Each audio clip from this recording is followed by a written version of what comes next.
Le maire de Talatavulnoundji, Tokunena Mapiouna Kotundrazak, est décédé ce matin après avoir présenté un malaise suivi de vomissements. Sa famille, encore sous le choc, craint un possible empoisonnement. Le téléphérique vient d'ouvrir au public, mais son coût colossal de 775 milliards d'aliages ne pourra être amorti qu'en plus de 60 ans au rythme actuel des recettes, selon un économiste. De l'actualité internationale, suite à leur sommet, Donald Trump et Vladimir Poutine se sont séparés vendredi en Alaska sans rien dévoiler d'un possible plan de paix pour l'Ukraine, tout en multipliant les déclarations engageantes et les gestes amicaux.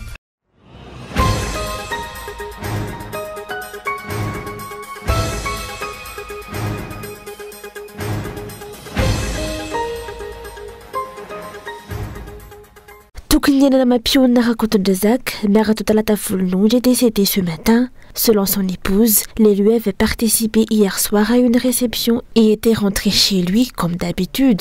Ce n'est qu'au petit matin qu'il a présenté des signes de malaise avec des vomissements. Il est décédé durant son transfert vers l'hôpital CHU Jira. Toujours d'après son épouse, elle ignore qui l'avait invité ni où se déroulait la réception. La famille redoute que le maire ait été victime d'un empoisonnement.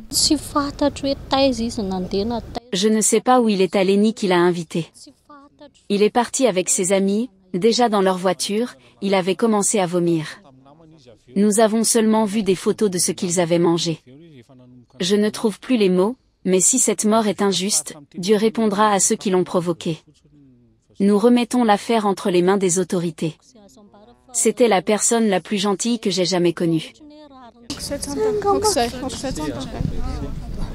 Les habitants de Talatavulnoundji sont sous le choc de la disparition soudaine de leur maire. Ils affirment qu'il avait encore beaucoup de projets en cours et qu'il était une figure exemplaire dans les associations, la communauté et l'église. Le caractère suspect de sa mort justifie, selon l'un de ses collaborateurs, la saisine de la justice pour faire toute la lumière sur l'affaire.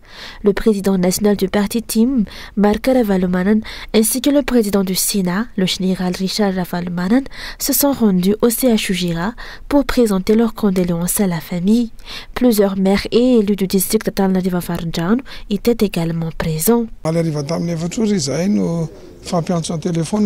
Nous nous sommes parlé au téléphone hier vers 16h et nous nous sommes même rencontrés à Manzak, en Katkililaf. Ce maire ne buvait pas, ne fumait pas. Nous n'avons rien pu faire pour le sauver.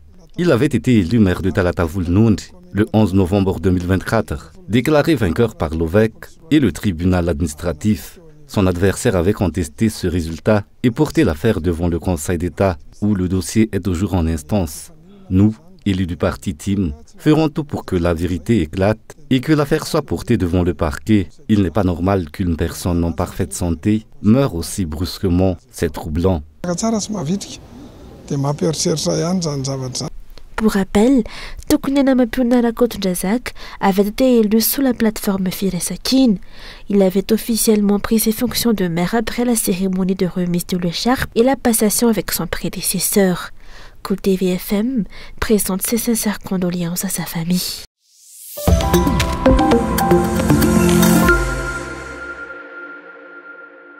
Le téléphérique est en fait ouvert au public, mais avec des horaires limités, plusieurs années après les promesses initiales et alors qu'une seule partie du trajet a été achevée. Désormais, les chiffres sur le projet apparaissent plus clairement. On peut se faire une idée de la manière dont sera remboursée la dette de 152 millions d'euros, soit 775 milliards d'aliages au taux actuel, et du temps qu'il faudra avant d'espérer le moindre bénéfice. Selon les estimations d'André Dwill, le téléphérique transporterait 40 000 passagers par jour, chacun payant 3 000 aliages. Cela représenterait 120 millions d'aliages de recettes quotidiennes. Sans même questionner le réalisme de ce chiffre, les calculs donnent une recette annuelle de 44 milliards d'aliages. Ces revenus ne tiennent toutefois pas compte des frais de fonctionnement, à savoir la maintenance, l'électricité, la gestion et des salaires, sans oublier la dépréciation continue de l'aliage. Or, à l'échelle mondiale, les coûts d'exploitation d'un téléphérique représentent généralement 4 à 8% de l'investissement initial. À La Réunion, par exemple, un téléphérique construit pour 50 millions d'euros engendre chaque année 2,8 millions d'euros de charges. À Madagascar, avec un investissement de 775 milliards d'aliages, les coûts de fonctionnement et de maintenance s'élèveraient donc à environ 31 milliards d'aliages par an. Ainsi, avec 15 millions de passagers par an, les recettes atteindraient 44 milliards d'ariage, mais après déduction des charges de 31 milliards, le bénéfice réel ne dépasserait pas 13 milliards d'ariage par an. Pour rembourser la dette de 775 milliards d'ariage, il faudrait donc 60 ans, soit jusqu'en 2085.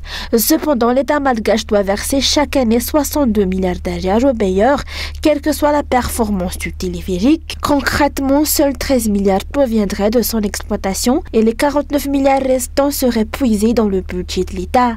En clair, bien que la dette doive être remboursée en 14 ans, l'État déboursera au total 612 milliards d'ariage de ses propres caisses pour combler le déficit. Ce sont donc les contribuables malgaches qui porteront ce fardeau.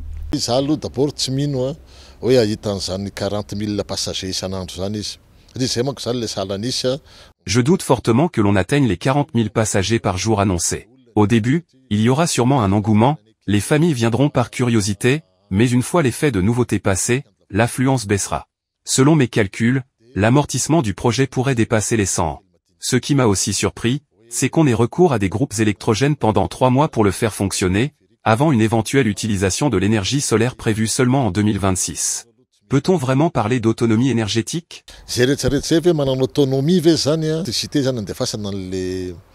Les téléphériques. Le secrétariat d'État chargé des villes nouvelles, maître d'œuvre du projet, est déjà un département plombé par des initiatives déficitaires. En conclusion, ce téléphérique représente avant tout une dette lourde qui pèsera sur la population et sur les générations futures. Les analystes politiques prévoient un pic de fréquentation au lancement, alimenté par la curiosité des malgaches, mais passé cet effet de nouveauté, seuls quelques files d'attente aux heures de pointe subsisteront. Une bien maigre consolation face à un déficit aussi écrasant.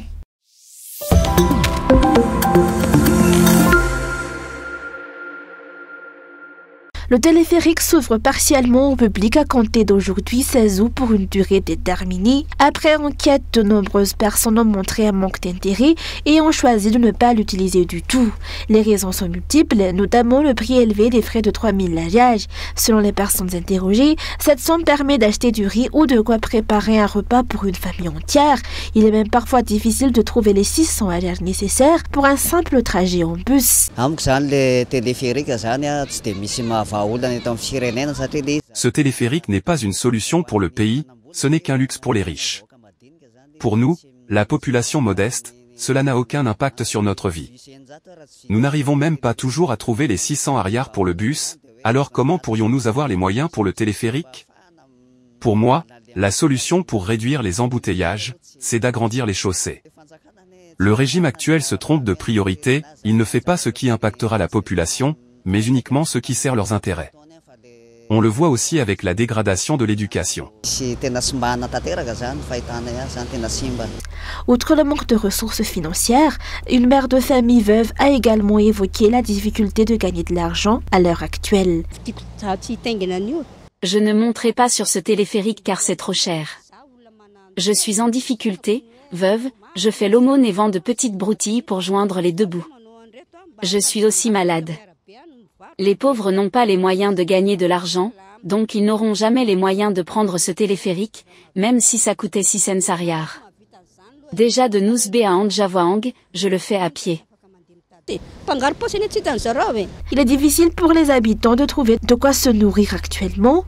Le repas du jour doit être acquis le jour même. Si une personne dispose de 3000 ariage, elle préfère acheter de la nourriture pour se donner la force de chercher à nouveau de l'argent plus tard. Ils affirment que même le bus classe à 1500 ariage est inabordable et que certains n'ont même pas les 600 ariage pour un simple trajet en bus, en raison du manque d'emploi et de la flambée des prix.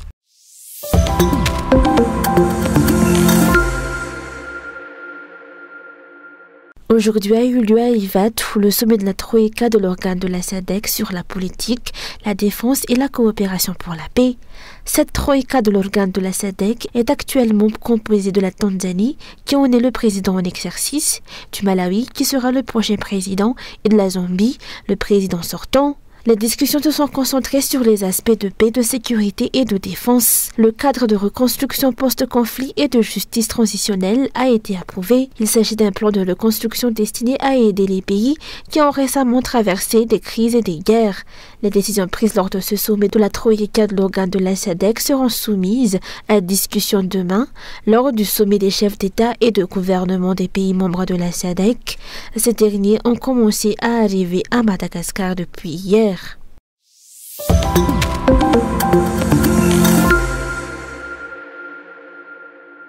Les musulmans chiites de Touliage ont organisé hier un événement pour commémorer le 40e jour de la mort de l'imam Hussein, petit-fils du prophète Mohammed. Cette cérémonie visait à honorer la mémoire des martyrs de Karbala et à transmettre aux générations futures l'histoire de lutte de l'imam Hussein contre l'injustice et l'oppression. La commémoration a eu lieu chaque année au mois de Muharram. Pour les fidèles musulmans, cet événement revêt une importance particulière. Il rappelle non seulement le sacrifice des martyrs, mais célèbre également les valeurs de justice et de droiture élevées par Dieu. À Touliar, les chiites se sont rassemblés à la mosquée Bilal avant d'organiser une procession jusqu'au cimetière d'Akit.